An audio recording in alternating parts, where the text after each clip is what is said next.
A very good afternoon. I am Eunice Mutua and you're watching Younib TV News at 1. Today is Tuesday, August 19th, 2025, and it has been a chilly morning across Nairobi and many other parts of the country. So if you're just settling in with a cup of tea or coffee, stay with us as we bring you the latest stories from politics to sports. But first things first, let's take a look at the highlights.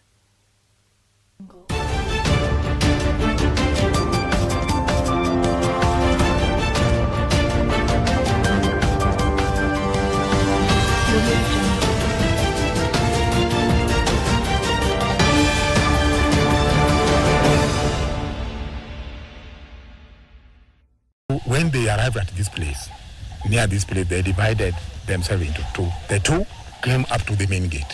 The other two went to the place, the exit of the thieves.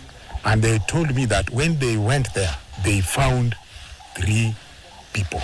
The police thought maybe these are the thieves. So they shot on the air first to disperse.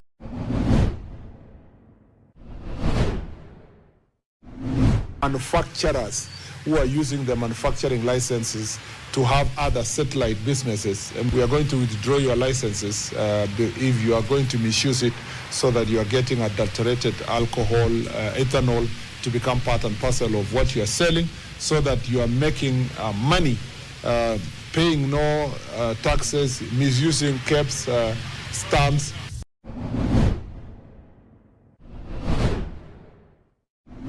Innocent citizens have died at the hands of security forces with no accountability from the Kenyan government. The UN Charter, the Universal Declaration of Human Rights, and the multiple treaties Kenya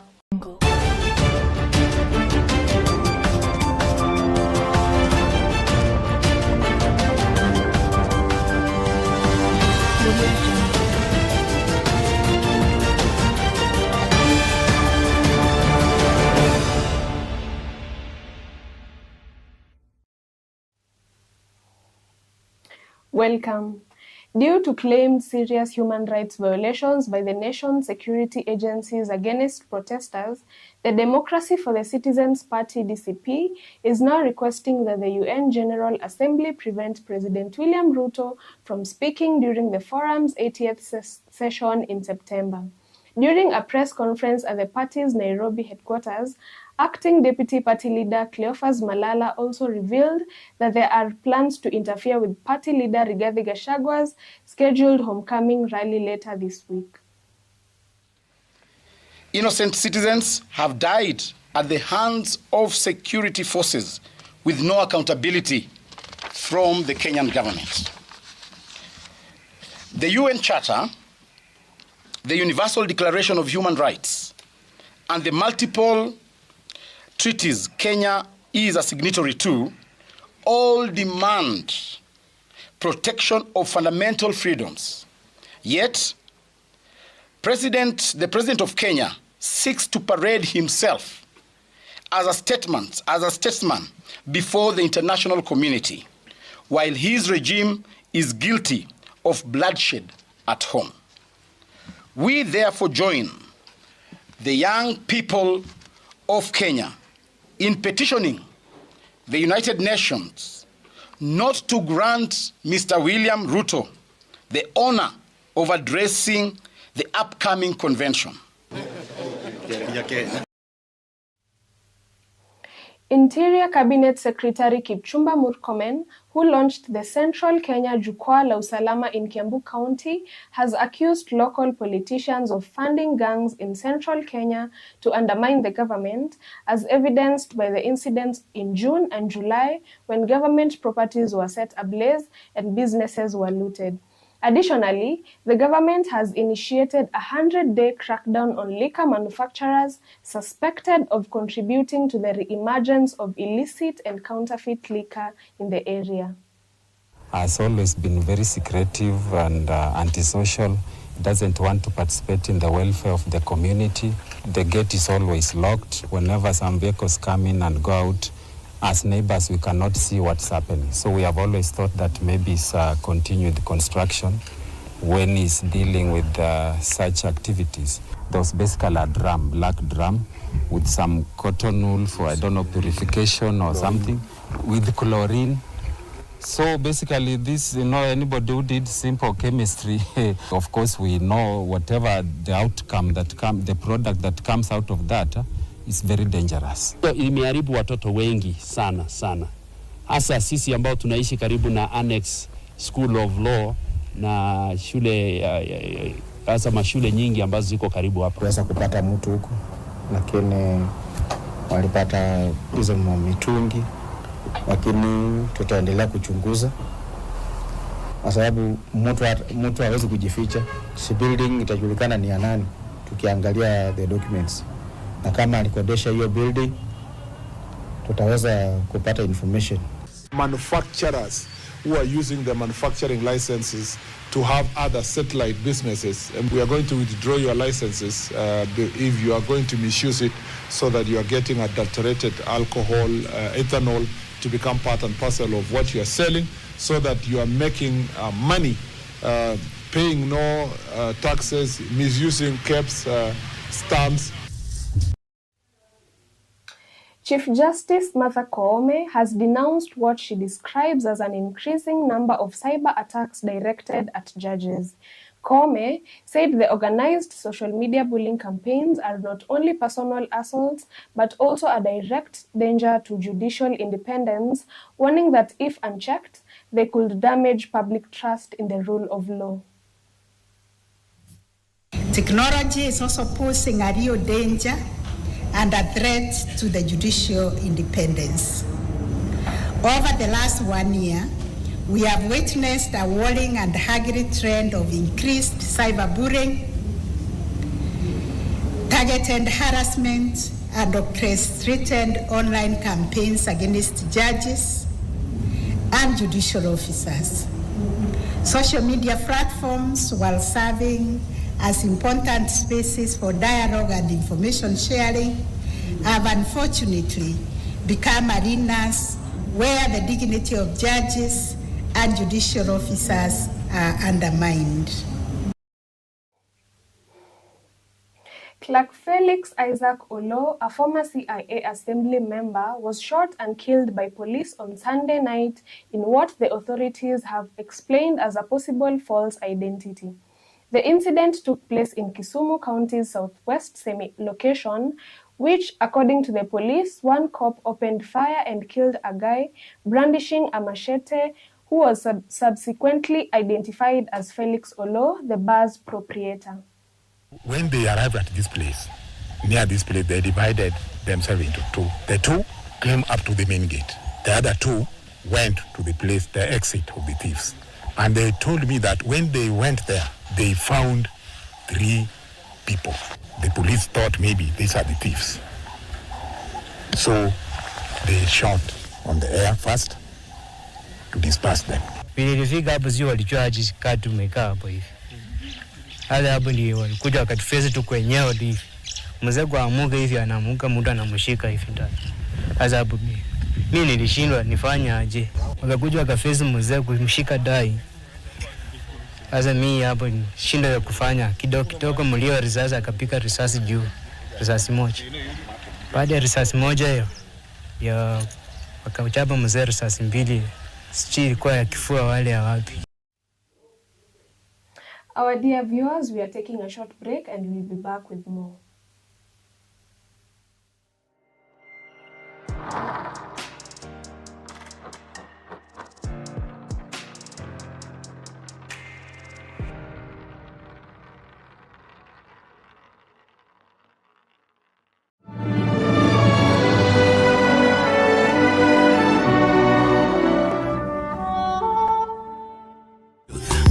Ever the best. Hallelujah.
Welcome back.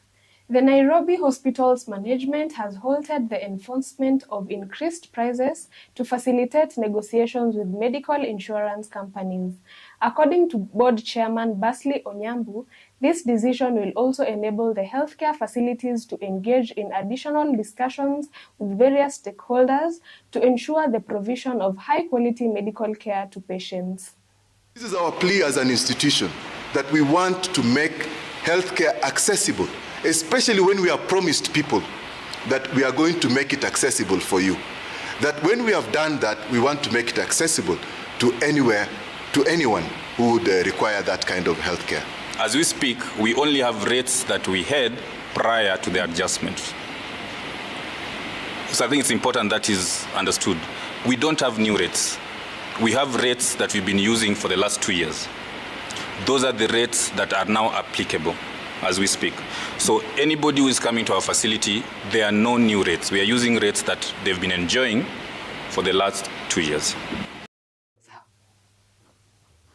The Taita Taveta County government, in collaboration with the national government, has initiated a process to find a permanent solution to the leadership of the Kishushe Cooperative Society in Mundanyi. The county's deputy governor, Christine Kiralo, has said that the frequent leadership conflicts have made it difficult for investors, especially those in the mining sector, to continue mining in the area. The party has currently found interim leaders who will ensure that the register of party members is prepared before the leaders are elected in less than 3 months. Tutafungua kabisa hapa mahali kama wanahisa na tutaweza kuona matunda ambayo tunatarajia kwa ajili ya wanahisa kwanza, alafu na watu wa Kishushe in general, na watu wa Taita Taveta County, na serikali yetu ya kitaifa ambayo inasimama kwa niaba ya Wakenya wote. Naomba mlifanye kwa mioyo yenu yote. Ndiyo tumepewa siku 90, lakini naamini mkijitoa vizuri, hili zoezi tuweza lifanya kwa muda mfupi zaidi, ili tuweze kuitisha sasa mkutano kamili sasa kuja kufanya zoezi la kumalizia kabisa. And what we have noticed is that there is a dispute on who is the member. Sasa tumeona dispute iko because kila mtu anasema hawa ni watu yangu hawajaingia, huyu anasema mimi ni member, si jina yangu haiko hapa. Then we have that list that we are looking at ambayo ilikuwa inatumia kufanya vetting. And as a side, I would say that is very unfortunate, especially if we have a committee in place. Because kama tuko na kamati na haiwezi kujua who are the members, then that is a real failure on the part of the committee, because the committee inatakana ijue who are members. Now on to sports. After winning their second tournament in 3 finals, the rugby team will go to the Embu Sevens tournament at the top of the standings. After defeating hosts Kenya Harlequins 21-19 in the semi-finals, KCB easily defeated the Oilers 19-5 to win the Christian Towers.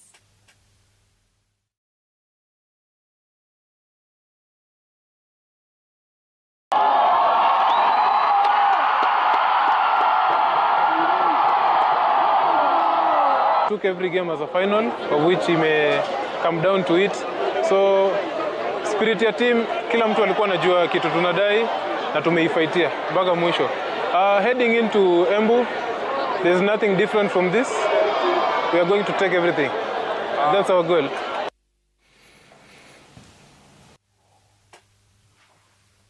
And that brings us to the end of our 1 p.m. bulletin here on Younib TV. Thank you for making us part of your afternoon. Remember to keep warm on this cold day and stay tuned for more updates right here on Younib TV. My name is Eunice Mutua, wishing you a pleasant afternoon.